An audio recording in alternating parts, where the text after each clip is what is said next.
Damai sejahtera Allah yang melampaui segala akal, kiranya menyertai hati dan pikiran saudara sekalian di dalam nama Tuhan kita, Yesus Kristus. Amin. Shalom. Selamat hari Minggu bagi kita. Horas marihita. Mau lihat? Terpujilah Tuhan dan terima kasih buat persekutuan kita pada minggu hari ini. Mari kita terima berkat dari Tuhan melalui nats khotbah yang akan menyapa kita dalam ibadah minggu ke-19 Trinitatis tanggal 6 Oktober 2024 dengan topik minggu siap sedia memberitakan firman. Tertulis dalam kitab 2 Timotius pasal 4 ayat 1 sampai dengan ayat yang kelima. Kita buka Alkitab kita masing-masing. Kita ikuti firman Tuhan sambil merenungkannya sehingga kita lebih mudah memahami dan meyakini apa yang menjadi pesan Tuhan bagi kita dalam kehidupan masa kini. Saya akan membacakan bagi kita. Demikian dikatakan, di hadapan Allah dan Yesus Kristus yang akan menghakimi orang yang hidup dan yang mati, aku berpesan dengan sungguh-sungguh kepadamu demi penyataannya dan demi kerajaannya. Beritakanlah firman, siap sedialah, baik atau tidak baik waktunya. Nyatakanlah apa yang salah, tegurlah dan nasihatilah dengan segala kesabaran dan pengajaran. Karena akan datang waktunya, orang tidak dapat lagi menerima ajaran sehat, tetapi mereka akan mengumpulkan guru-guru menurut kehendaknya untuk memuaskan keinginan telinganya. Mereka akan memalingkan telinganya dari kebenaran dan membukanya bagi dongeng. Tetapi kuasailah dirimu dalam segala hal, sabarlah menderita, lakukanlah pekerjaan pemberita Injil, dan tunaikanlah tugas pelayananmu. Demikian pembacaan firman Tuhan. Bapak Ibu Saudara yang dikasihi oleh Yesus Kristus, berbicara soal pelayanan, berbagai macam makna yang terkandung di dalamnya yang dapat kita pahami. Apa itu pelayanan? Misalnya, ketika panitia, entah panitia apapun itu, mengerjakan tugasnya, tidak usah dikasih ongkos. Ini kan pelayanan. Artinya pelayanan berarti bekerja dengan sukarela. Kita harus melayani mereka dengan memberikan bantuan kepada orang miskin dan memberikan sumbangan untuk pembangunan gereja. Di sini artinya pelayanan itu adalah memberi. Ketika panitia tidak bekerja dengan maksimal, orang bisa saja berkata, maklumlah, namanya juga pelayanan. Artinya, pelayanan tidak perlu berkualitas. Amanginang, naposo bulung, kita peserta KOR, kita harus mulai tepat jam 19 WIB. Harus tepat waktu, karena ini adalah pelayanan. Dapat dikatakan pelayanan itu identik dengan disiplin dan kesungguhan. Dan mungkin masih banyak lagi kasus-kasus yang dapat kita artikan sebagai bentuk dari pelayanan. Namun seiring dengan perkembangan gereja, pemaknaan akan arti dari pelayanan ini terdapat banyak fenomena. Misalnya, Ada guru sekolah minggu yang cuti panjang, katanya sedang galau. Nah, itu kan sedang galau. Yang kedua, anggota KOR yang jarang latihan dan tiba saat bernyanyi di gereja, suaranya paling nyaring. Akhirnya lagunya jadi runyam. Yang ketiga, ada penatua yang hilang dari peredaran, diam-diam jadi non-aktif dengan alasan lagi gak mood gitu loh. Nah, yang keempat, pendeta dan mitranya juga sering memaksakan kehendak dengan dalil ini adalah panggilan surgawi, ini adalah perintah dari atas, hingga mengedepankan otoritas. Akhirnya terjadi pertikaian di dalam gereja. Ada pribadi, kelompok yang memaksakan kehendak sehingga saat rapat selalu terjadi gontok-gontokan, sulit untuk mengambil keputusan, akhirnya tertunda. Kita pendinglah dulu, nantilah kita bicarakan lagi. Tapi habis tiki alai dah karong keputusan tang marlapatan sia-sia.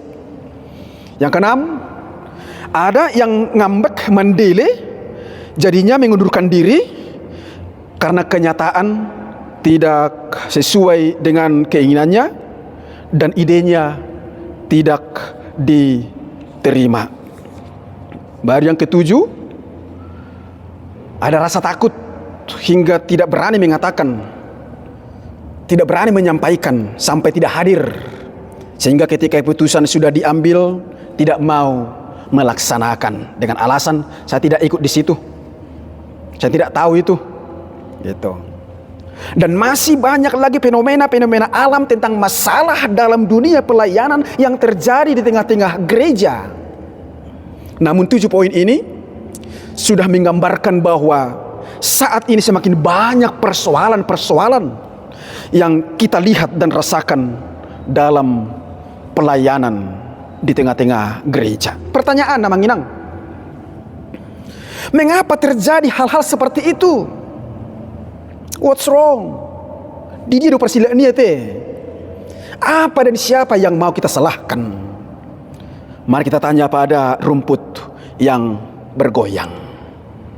Tapi saat ini saya mau katakan, kita sering melakukan pekerjaan termasuk pelayanan tersebut berorientasi pada keinginan diri kita sendiri, keinginan orang lain, keinginan banyak hal, oleh karena kepentingan juga, bukan lagi kebutuhan, tidak lagi melayani sesuai dengan kehendak Tuhan.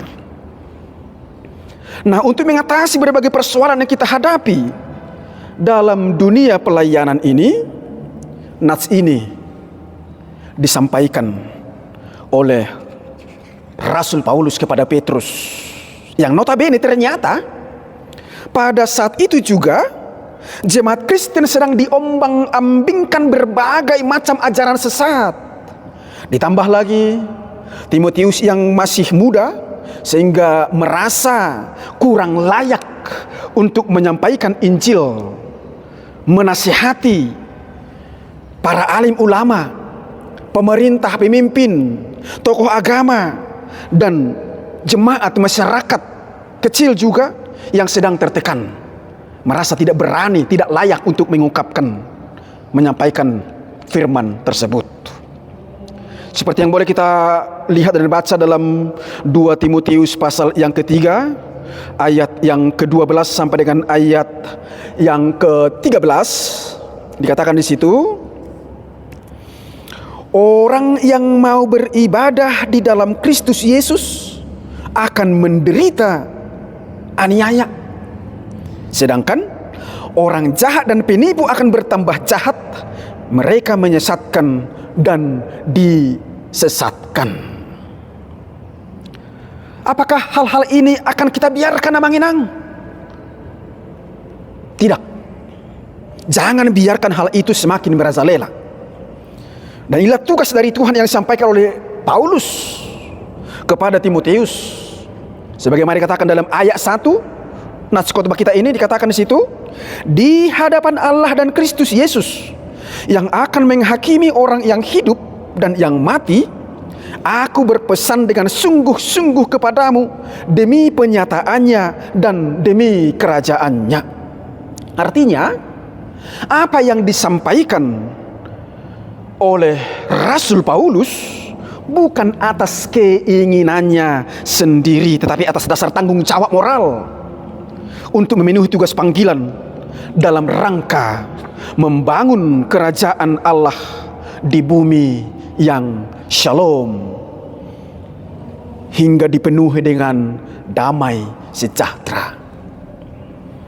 Di pihak lain, ditambah lagi masalah dalam tubuh Kristus itu sendiri. Di tengah-tengah gereja pada masa itu sudah mengandalkan keinginan masing-masing, kepentingan masing-masing. Sebagaimana dikatakan dalam ayat 3 dan ayat yang keempat, karena akan datang waktunya orang tidak dapat lagi menerima ajaran sesat, tetapi mereka akan mengumpulkan guru-guru menurut kehendaknya untuk memuaskan keinginannya, untuk memuaskan telinganya. Ayat 4, mereka akan memalingkan telinganya dari kebenaran dan membukanya bagi dongeng-dongeng. Situasi ini yang kadang membuat para hamba Tuhan sampai pada saat ini menyampaikan khotbah tidak lagi murni sesuai dengan tuntunan firman Tuhan, tetapi dia menyampaikan khotbah itu, mempersiapkan khotbahnya bagaimana supaya menarik, bagaimana supaya disukai oleh dunia. Dalam bahasa Batak, makanya sering dikatakan so binoto, salah hudul, salah jongjong do namar jami tahun. Kenapa menginang seperti itu? Saat khotbahnya panjang dituduh bertele-tele, tetapi kalau singkat tampak kali tidak ada persiapan. Saat khotbahnya membaca dituduh monoton, tapi kalau luar kepala mengarang. Saat khotbahnya pas dalam kehidupannya, kena menyentuh kehidupannya, dituduh menyinggung perasaan, manebaki. Tapi kalau tidak menyentuh terhadap kehidupannya, dikatakan tidak kena mengambang, tidak mendarat. Kalau khotbahnya lucu, dituduh juga tidak ilmiah. Tetapi kalau serius, dikatakan terlalu alkitabiah gitu. Nah, jadi banyak lagi persoalan-persoalan hingga dia mempersiapkan khotbah yang mau disampaikan itu tidak murni lagi sesuai dengan kehendak daripada Tuhan, tetapi hanya ingin menggilitiki telinga pendengarnya. Sebagaimana pengalaman yang dihadapi oleh Rasul Paulus di tengah jemaat gereja saat itu, demikian juga tantangan kita saat ini. Maunya jangan bahas hukum, jangan bahas korupsi, jangan bahas politik. Lalu bagaimana dengan kita? Apakah kita akan menjadi menyerah dan akan diam saja? Bayangkan amanginang, saudara. Sedangkan ada pun khotbah setiap hari Minggu, ada PHD, PA, pendalaman Alkitab, ibadah-ibadah persekutuan, sektor pertanian, evangelisasi, renungan-renungan harian setiap hari. Masih saja banyak persoalan di dalam dunia ini. Apalagi diam, atau bahkan menebar hoak, ajaran sesat. Ada sebuah buku yang berjudul Rede und Schweige nicht, bahasa Jerman itu. Artinya, beritakanlah dan jangan diam. Dalam Kompesia KBP tahun 1996, pasal yang ke-7 tentang gereja, dikatakan di sana, HKBP percaya, bersaksi, dan menyatakan ciri gereja yang benar ada 3 poin.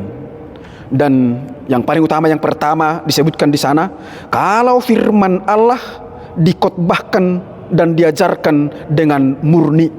Kalau kabar baik, Injil, dikotbahkan, diajarkan dengan murni. Siapa yang mau mengajarkan? Siapa yang mau mengotbahkan itu? Aturan peraturan HKBP mengatakan kita semua adalah pelayan. Kita semua adalah parhalado. Ada pelayan full timer, pendeta, guru huria, bibel, pro, diakones, ada evangelis, ada sintua yang bukan full timer tapi pertohonan, dan ada juga non pertohonan, yaitu dirijen kor, guru sekolah minggu, warga jemaat mengabdikan dirinya dalam pelayanan di tengah-tengah gereja. Maka karena kita semua adalah pelayan, maka inilah tugas kita bersama saat ini, memberitakan firman itu dengan murni. Dan untuk memenuhi tugas ini ada 7 pekerjaan yang harus kita lakukan, sebagaimana pesan Paulus kepada Timoteus. Apa saja itu, Manginang? Yang pertama, beritakanlah firman dalam ayat 2. Why? Kenapa dengan firman? Karena firman adalah pelita bagi kakiku dan terang bagi jalanku. Yang kedua, siap sedia, baik atau tidak baik waktunya. Ditikina une nang naso une dalam bahasa Batak. Siapapun kita, dimanapun kita, sebagai pengkhotbah, pengajar, para medis, bergelut di dunia bisnis, par-3-3, pengemudi, sopir, elit politik atau birokrat, legislatif, judikatif, dan eksekutif pemerintah, tetaplah komitmen selama 24 jam sehari, 7 hari seminggu, hidup hidup sebagai orang yang beriman kepada Yesus Kristus. Hidup sebagai orang percaya yang berani tetap menyatakan kebenaran. Yang ketiga, nyatakanlah apa yang salah, picang katanya dalam bahasa Batak. Ya jika ya, tidak jika tidak. Selebihnya dari iblis. Katakan sejujurnya, jangan membiarkan dosa merajalela. Yang keempat, tegurlah, paingot dalam bahasa Batak. Saling mengingatkan sebagai saudara seiman, sebangsa dan setanah air. Satu kos, satu rumah, bertetangga, satu organisasi, bagaimana kita saling mengingatkan. Yang kelima, nasihatilah, apoi, ajarkanlah, bimbinglah, mengajar dan membimbing ke dalam kebenaran. Jangan sampai terlena dengan hal-hal yang duniawi, yang sudah merasa membawa kita dalam zona aman, sehingga kita lupa bahwa ternyata kita sudah terjerumus ke dalam lubang.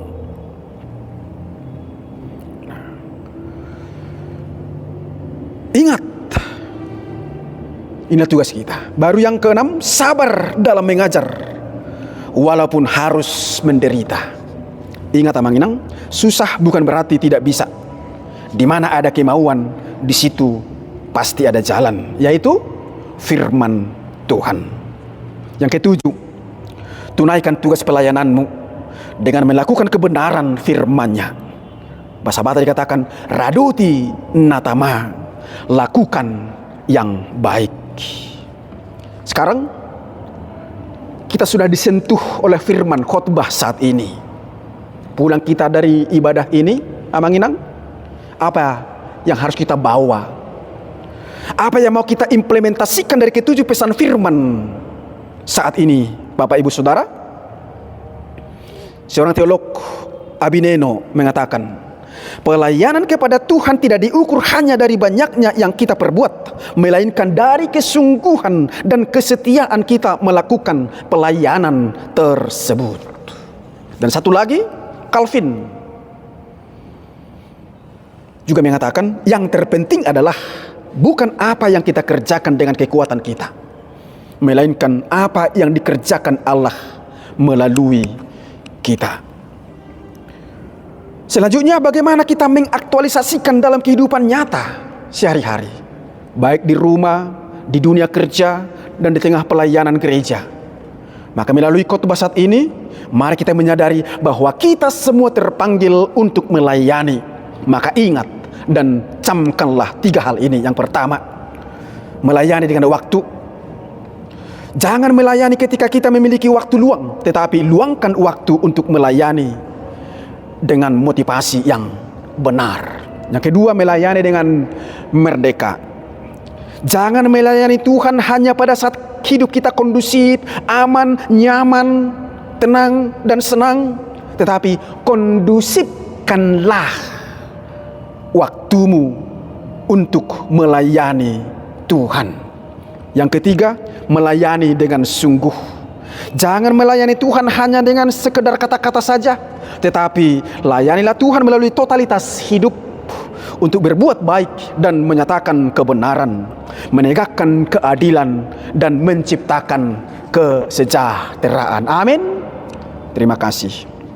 Maka dari itu, Bapak Ibu Saudara, melalui khotbah saat ini, saya mengajak, mari kita wujudkan tugas panggilan dan pelayanan yang ada pada kita sesuai dengan perintah firman Tuhan. Karena firman Tuhan akan menjadi landasan iman dan harapan kita untuk memperoleh hidup yang salam, penuh dengan damai sejahtera. 2 Timotius 3 ayat 16-17 dikatakan di sana, segala tulisan yang diilhamkan Allah bermanfaat untuk mengajar, menyatakan kesalahan, memperbaiki kelakuan, dan mendidik orang dalam kebenaran. Dengan demikian, tiap-tiap manusia kepunyaan Allah diperlengkapi untuk setiap perbuatan baik. Intinya, tetaplah memberitakan firman kapanpun, dimanapun, dalam keadaan apapun, baik atau tidak baik waktunya, susah atau senang. Sesuai dengan topik minggu kita mengatakan, siap sedia memberitakan firman Tuhan.